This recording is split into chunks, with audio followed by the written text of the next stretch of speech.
बोलो, कहानी ट्रेजिक भी हो सकती है। So hello guys, welcome back to my channel. सुबह उठ चुके हैं, जा रहे फ्रेश होने, थोड़ा फ्रेश होकर जाते कॉलेज, देखते कॉलेज में आज प्रोग्राम है कुछ, आज भी चलते हैं फिर कॉलेज। बाकी आप लोग बने रहिए। तो गाइस ये देखो, मैंने खुद से खाना बनाया, रोटी भी और आमलेट भी। चलिए अब इसको खा कर जाते हैं कॉलेज। तो गाइस बहुत ज़्यादा धूप लग रहा है और अभी हम लोग जा रहे हैं कॉलेज। ललन टॉपवाला और सौरभ त्रिवेदी जी आए हुए हैं, तो उनका प्रोग्राम देखने जा रहे थोड़ा, और देखते हैं कैसा रहता है। देखिए ड्रेस पहन के जा रहे हैं, कादू में घुस के, यही है। ऐसा में तो गंदा हो जाता है भाई, लेकिन क्या बोले, जाना पड़ता है। तो जा रहे हैं, अभी तो दोस्त बुलाया थोड़ा स्कूटी लेके, क्योंकि बहुत ज़्यादा ही धूप लग रहा है। ये आता है तो जाते हैं फिर। चलिए आप लोग बने रहिए, देखिए आगे जाके। तो गाइस ये देखिए हमारा दोस्त आ चुका है और जा रहे हैं अभी हम लोग। बड़ो भाई ये देखिए, पुलिस वुलिस दिया हुआ पूरा, मतलब इसके लिए, सौरभ के लिए देख सकते हैं पूरा प्रोटेक्शन पूरा दम दिया हुआ गाइस। तो भाई देखो बहुत ज़्यादा ही भीड़ है एकदम, पूरा गाड़ी पे गाड़ी लगा हुआ है, पुलिस वुलिस सब व्यवस्था दिया हुआ पूरा। अरे पूरा अंदर जाके दिखाते हैं अभी फिर।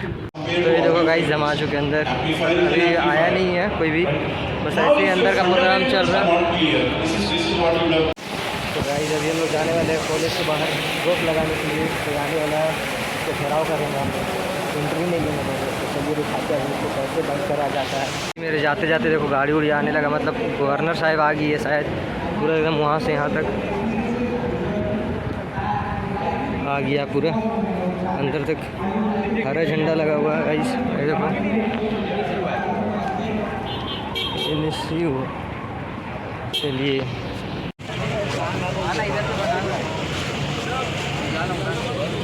ध्यान से देख लीजिए चेहरा, ये कॉलेज का है ना।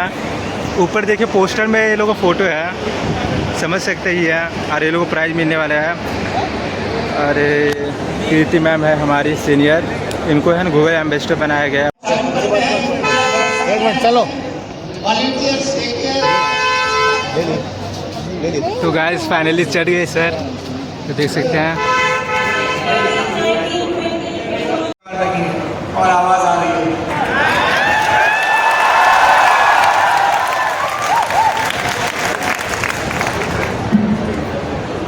किसी भी स्पीकर के लिए सबसे मुश्किल वो शुरुआती 30, 40, 50 सेकेंड होते हैं, जब उनको स्टेज पर बिठाकर उनकी तारीफ की जाती है और वो मन ही मन सोच रहे होते हैं कि क्या मैं वाकई इतना अच्छा हूँ, इतना महान हूँ जितना मंच से मेरे बारे में कहा जा रहा है। बहुत मुश्किल समय होता है वो। मैं अपनी बातचीत आगे करूँ इसके पहले थोड़ा सा अगर आप लोग सेटल डाउन हो जाए, तसल्ली से बताएंगे, ठीक है। ये मोबाइल पे तो बहुत देखा है, आगे भी होपफुली आप देखें। एक बार देते हैं लेकिन बाकी दिन डंडा चलाते हैं, सख्त भी होते हैं। आप जब प्रेम में पढ़े तब भी सीखने का सिलसिला बंद ना हो।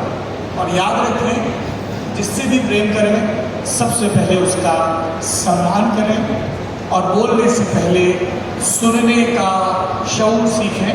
मैं मानना चाहता हूं कि आपके अंदर ये सद्गुण मौजूद है, क्योंकि आप लोग इतनी देर से बिना किसी बाधा के, गर्मी होने के बावजूद बहुत अच्छी दोस्त हुआ करती थी।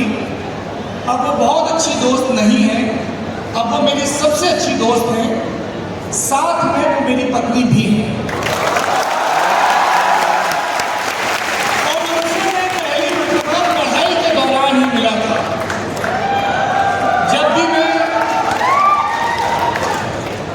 इतना आसान भी नहीं था, टॉप करना पड़ा था अपना बैच, पहली रैंक लाया था, इम्प्रेस करना पड़ा। सिर्फ ये बाल तिरछे कटा के और 2 हुक स्टेप सीख के बीए डालने से नहीं होता है इम्प्रेशन। बहुत घिसाई है गुरु, बहुत सीखना पड़ता है, और ये रोज का सीखना है। जो सीखना और बीतना वाला सबक है वो सबसे ज़्यादा प्रेम पर लागू होता है, सबसे ज़्यादा घर पर लागू होता है। तो मैं जब भी किसी मंच पर जाता हूँ तो अपनी माँ को फ़ोन करता हूँ, मेरी पहली उस्ताद, और अपनी पत्नी को ज़रूर फ़ोन करता हूँ, वो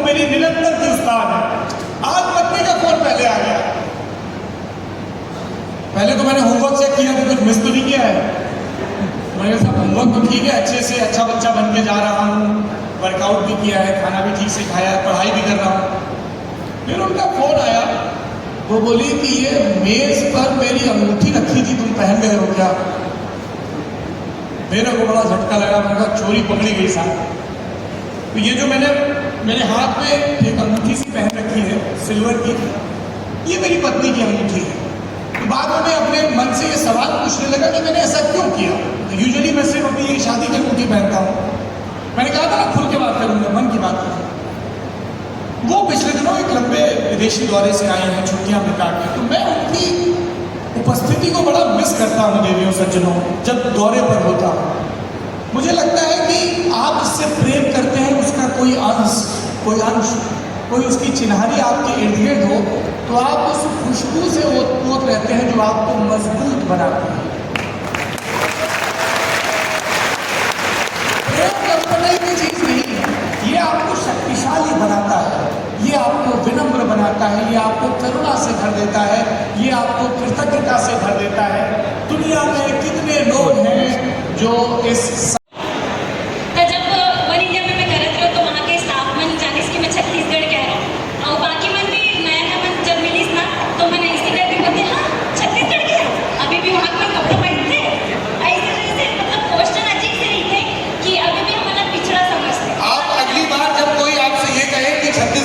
कपड़े पहनते हैं तो उन मूर्खों से कहना कि छत्तीसगढ़ की धरती से उगे खनिजों से और लौ गैस से वो मशीनें बनती जिसमें तुम्हारे घर में कपड़े सिल के आते हैं।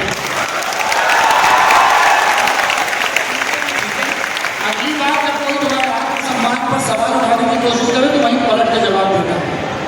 और छत्तीसगढ़ के लोग पिछड़े नहीं हैं, छत्तीसगढ़ के लोग समझदार लोग हैं जिन्होंने आगे बढ़ने के क्रम में अपनी धरती की छाती को चीर नहीं दिया, सारे पेड़ उखाड़ के नहीं फेंक दिए। और उनको ये सबक पता है कि सभ्य होने का मतलब सिर्फ शहरों और कंक्रीट का जंगल नहीं होता। ऐसी की तैसी कर देना तो बढ़ती है। हमारी यूथ के भी थोड़ा बहुत गलती है रे, खबर कि हमारी यूथ में जब बाहर जाते ना तो हमारी संस्कृति में छुपाए की कोशिश करते थे। ये तो मैंने इसीलिए स्पीच में कहा जी, इसीलिए स्पीच में कहा कि जिस जमीन से आए हो, जिस भाषा से आए हो, जिस बोली से आए हो, जिस खान पान से आए हो, जिस संस्कृति से आए हो, बहुत गर्व के साथ बताओ। अगर मैं इन बड़े मंचों पर ये नहीं कहूँगा कि मैं बुंदेलखंड के उरई जालौन से आया हूँ, मेरे गाँव में नामचमारी है, मेरे पिताजी किसान हैं, हमारे यहाँ गेहूँ की, चने की, मसूर की, मकरा की खेती होती है। बुंदेली मेरी पहली भाषा है, हिंदी दूसरी और फिर थोड़ी बहुत अंग्रेजी। तो दुनिया मुझे क्यों मान नहीं रही अगर मैं अपने पृष्ठभूमि को मान नहीं दे रहा हूँ? पर मुझे लगता है कि अब ये मंजर थोड़ा बदल भी रहा है। अब छत्तीसगढ़ के बाहर भी अपने आप को बहुत कॉन्फिडेंस के साथ प्रेजेंट कर रहा है। और अब तुम्हारे कंधों में ये जिम्मेदारी है, कहीं जाओ कोई ऐसे फालतू बात करे उसको मौके पर जवाब देना है, ऐसी की तैसी। और भी ज्यादा कोई बात करे तो उनको इंद्रावती नदी के किनारे लाकर छोड़ देना, बाकी वो सीख जाएंगे। नए दौर के बदलावों के बारे में बताएंगे। तुमको अभी नहीं पता होगा, सिर्फ अपने क्लासमेट से बात करके कि 7th-8th के बच्चे क्या डिस्कस कर रहे हैं। वो जब तुम उनसे दोस्ती करोगे तब पता चलेगा। तुमको ये पता नहीं होगा कि 30-35 की उम्र में घर खरीदने की प्लानिंग या फर्नीचर प्लानिंग कैसे करनी होगी, वो तुम्हारे बड़े दोस्त को नहीं बताएंगे। तो एक ट्राई जिसमें प्लूरलिटी है। तो जब भी कोई ऐसी मुश्किल फैसला आए तो जिन लोगों को तुम ट्रस्ट करते हो, जो जरूरी नहीं कि परिवार के दोस्त हो सकते हैं, टीचर्स हो सकते हैं, उनके साथ डिस्कस करो, प्रोज एंड कॉन्स डिस्कस करो। लेकिन हमेशा याद रखो कि आखिरी में फैसला तुम्हारा सही होगा तो तुम्हारे माथे पर तिलक लगेगा, गलत होगा तो तुम्हें दुख सहना पड़ेगा। और बस एक बार ये आ जाए कि अब मेरा फैसला है, कर लेंगे, तो उससे जो सेल्फ बिलीफ आता है कि आई टू दिस डिसीजन, वो बहुत हेल्प करता है। गलतियाँ होती सबसे होती है, मैं जिस न्यूज़रूम में हूँ उसमें बहुत गलती होती है, पर क्या गलती इंटेंशनली की जा रही है, किसी मैल इंटेंशन के साथ की जा रही है और रिपीटेडली की जा रही है। ये 3 चीज़ें हैं जो आपको चेक करनी चाहिए। जिनको ये डर नहीं होता है कि मैं स्टूपिड साउंड करूंगा और अगर किसी सवाल का जवाब समझ में नहीं आया तो वो पूछ लेते हैं कि सर समझ में नहीं आया। वो इस बात की परवाह नहीं करते यार बाकी लोग मुझे घूरेंगे, जज करेंगे, मैं सबके सामने खड़ा हूँ, कोई कहा यार इसको ये प्रॉब्लम भी समझ में नहीं आई, ये थेरेपी समझ में नहीं आई। दूसरे लोग वो होते हैं जो ये प्रिटेंड करते हैं, ये दिखावा करते हैं कि उन्हें कुछ सब समझ में आ गया जबकि कुछ समझ में नहीं आया। तो चॉइस इज सिंपल, 2 में से आपको एक चॉइस करनी है। एक, यू तुमने पूछा नहीं जब तुम्हें समझ में नहीं आया, या you appear stupid but you ask the question and you keep asking जब तक तुम्हें समझ में ना आए, तो लॉन्ग रन में तुम वाइज हो जाओगे। तो संशय अगर आ रहा है, डाउट है, तो पूछ लीजिए। दिक्कत मुझे डाउट से नहीं है, दिक्कत मुझे सेल्फ पिटी से है। अरे जब हम भी कोई क्यों ध्यान देगा, हमारे सवाल का क्यों जवाब देगा, हमको क्यों रिप्लाई करेगा, हम तो ऐसे हैं, हमको तो इंस्टाग्राम पे हमारी फोटो पे कोई दिल वाला फोटो भी नहीं बनाता है, कोई ये इमोजी भी नहीं देता है, मेरी तो रील भी बहुत दुख ओढ़ लिए हैं हमने, ये असली दुख नहीं है। निरोगी काया अगर नहीं है तो असली दुख है, सर पर माँ बाप की छाया अगर नहीं है तो असली दुख है, अगर बहुत मशक्कत के बाद भी पेट को 2 वक्त का अन्न नहीं मिल रहा है तो असली दुख है। और इन तीनों से भी बड़ा दुख अगर ऐसी जिंदगी जीनी पड़ रही जहां रोज तुम्हारे आत्मसम्मान को ठोकर मारी जा रही है। सिर्फ यही 4 दुख है, बाकी और कोई दुख नहीं, सब दुख। Just count your blessings, guys. जवान हो, खूबसूरत हो, जिंदगी चल रही है, दिल धड़क रहा है, तुम्हारे शरीर के अंगों ने भी मेहनत करनी बंद नहीं की, तुम भी मत करो, अपने आप पे रोज काम करो, डाउट पूछते रहो, सेल्फ पिटी के ट्रैप में बिल्कुल मत पड़ो। हाय हाय ये सब हमारे साथ ही क्यों हो रहा है, सबके साथ हो रहा है। सब अपनी अपनी जिंदगी में अपने अपने मोर्चों पर एड़ी गड़ाकर जंग लड़ रहे हैं, बस तुम्हें उनकी तकलीफों के बारे में पता नहीं है। अपनी तकलीफें जानते हो, अपना संघर्ष खुद करो, खुद पे ये बेचारगी दिखाना बंद करो कि तुम्हारी कोई मदद नहीं कर पाएगा, कभी नहीं कर पाएगा। यदि तुम गुस्से से भरे हो किसी अन्याय के प्रति तो प्रतिकार करो। अगर 4 लड़कियों को लगता है कि ये समूह मुझे लगातार तंग कर रहा है तो प्रतिकार करो। अगर तुम्हें लगता है कि तुम्हारे माता पिता तुम्हें गलत सलाह दे रहे हैं तो प्रतिकार करो। मैं हमेशा हर बड़े मन से कहता हूँ, have great respect and love for your parents, क्योंकि उन्होंने आपको पैदा किया है, पाला पोसा है। लेकिन माता पिता हो, गुरु हो, किसी की भी गलत बात को सही नहीं मानना। अगर तुम्हें कोई ऐसा टीचर मिल जाए या तुम्हारे पेरेंट्स तुमको लग रहा है कि जातिवादी है, धार्मिक रूप से कट्टर है या जेंडर इक्वालिटी को नहीं मानते हैं, अगर फर्ज करिए सामने नौजवान लड़का, सारा ज्ञान आजकल रीलों में मिलता है। हमने भी एक रील पढ़ी और देखी, रील में लिखा था जिन लोगों से तुम अपने मुश्किल वक्त में सलाह नहीं लोगे उन लोगों से अपने अच्छे वक्त में धुतकार भी मत लो, तो दुनिया को मत तय करके दोगे तुम क्या। राइट। और सेंस ऑफ बिलोंगिंग का आपने जिक्र किया, नहीं जान पाएंगे।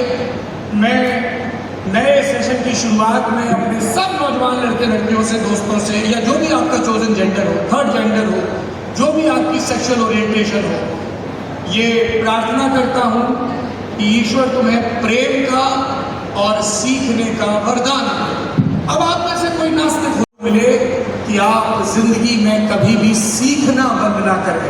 जिस दिन तुमने सीखना बंद कर दिया उस दिन तुम बीतना शुरू हो जाओगे। विकल्प जिंदगी में मेरे नौजवान दोस्तों हमेशा 2 होते हैं, या तो तुम लगातार सीखो, तुम्हारी उम्र कुछ भी हो, तुम्हारी स्थिति कुछ भी हो, हालात से सीखो, गुरुओं से सीखो, दुख से सीखो, सुख से सीखो, किताबों से सीखो, सोशल मीडिया से सीखो।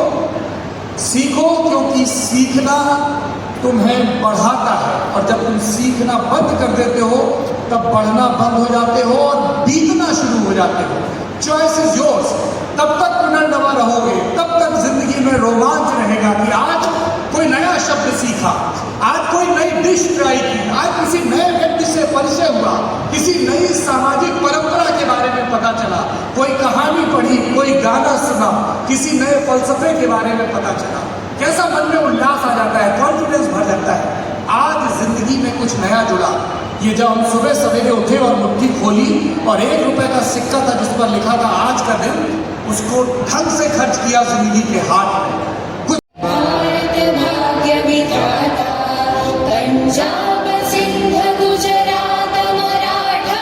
तो गाइस सारे प्रोग्राम ख़त्म हो चुके हैं और अभी हम रूम पे आ चुके हैं, और रूम पे आने के बाद बहुत जोर भूख लगा हुआ है। जल्दी बनाने के लिए कुछ, बनाने के लिए क्या, हम डाल दिए सोयाबीन और उसको फ्राई करते, और हमारे रूम केजी आया है क्योंकि उसका रूम में काम उम चल रहा, तो कपड़ा उपड़ा बैग उग लेके आ गया कपड़ा धोने के लिए। दिखाते हैं अभी आपको उसको। ये देखिए केजी आ चुका है हमारे रूम पे कपड़ा उपड़ा धोने के लिए, और जा रहे हैं हम किचन में खाना वाना बनाने।